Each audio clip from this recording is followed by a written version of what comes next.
योजना शहरी 2.0 को नहीं हिताधिकारी सचेतन कराइबा लक्ष्य रे एक सचेतनता कार्यक्रम केन्द्रापड़ा पौरपालिका प्रेक्षालय अनुष्ठित हो जाइछि।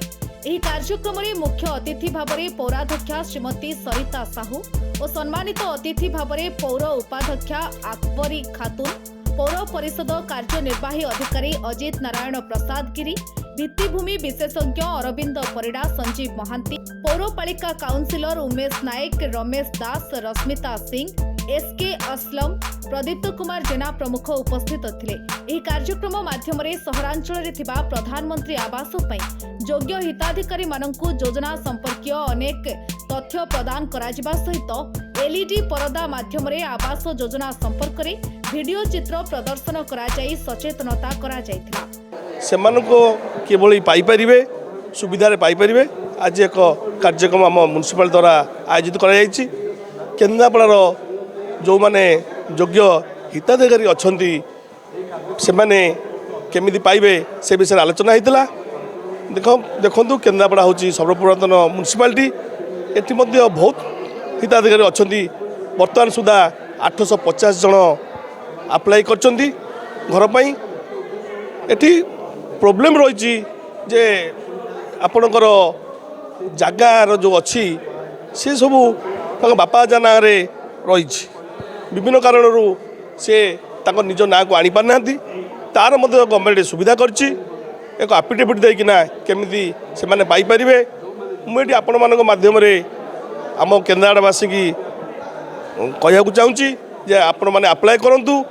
ये आपण मान संपूर्ण सहयोग करा बस्ती अंचल लोक हूँ बा साधारण लोक हूँ जार कोठा घर ना जी चाल छपर घर रोचे जी आजबेस्ट घर रोचे से समस्त की या अंतर्भुक्त करा आपण मैंने समस्ते किभली पाइबे सबु काउंसिलर चेयरमैन महोदय ऑफिसर समस्त आपण मानक सहाय्य करेंगे। योजना पाई योग्यता आर्थिक दुर्बल श्रेणी स्वल्प आय गोष्ठी एवं मध्यम आय गोष्ठी परिवार सदस्यों नाम देशर कौनसी स्थान में पक्का घर नथिबो।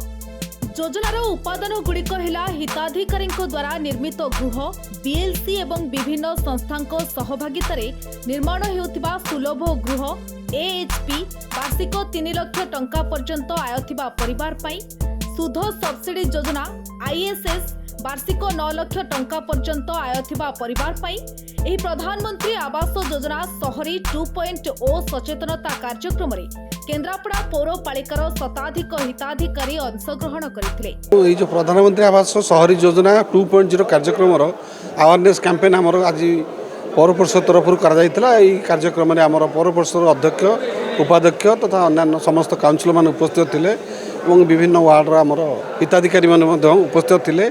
यही जो आमर कार्यक्रम करागला ये कार्यक्रम मुख्य उद्देश्य होची प्रधानमंत्री आवास योजना शहरी 2.0 केमिति अधिक संख्यार हिताधिकारी भाग नहीं पारे और से जो मानकर कच्चा घर चाल घर रही से अंतर्भुक्त कर से विषय विस्तृत भाव में आमर सब आलोचना है और सब आमर हिताधिकारी मन आवार करागला और परवर्ती अवस्था आमर वार्ड लेवल अवेयरनेस कैंपेन करा अधिक संख्यार जमी आमर हिताधिकारी अंतर्भुक्त हो पारे से विषय में विस्तृत भाव में आलोचना करागला। तो फार डीपीआर 64 जन को ना पठाई सबसिक्वेंटली आमर ए इनक्वारी गोइंग ऑन आमर सब संपूर्ण वार्ड रे आमर वार्ड ऑफिसर अन्य कर्मचारी नहीं गोटे टीम कराई से जाकि इनक्वारी करी करके आसला जो मैंने योग्य हे से योग्य तालिका प्रस्तुत कर काउंसिल तार अनुमोदन करा आम सरकार पाक पठेबू। निश्चित भाव दृष्टि देवी जो मैंने प्रकृत में योग्य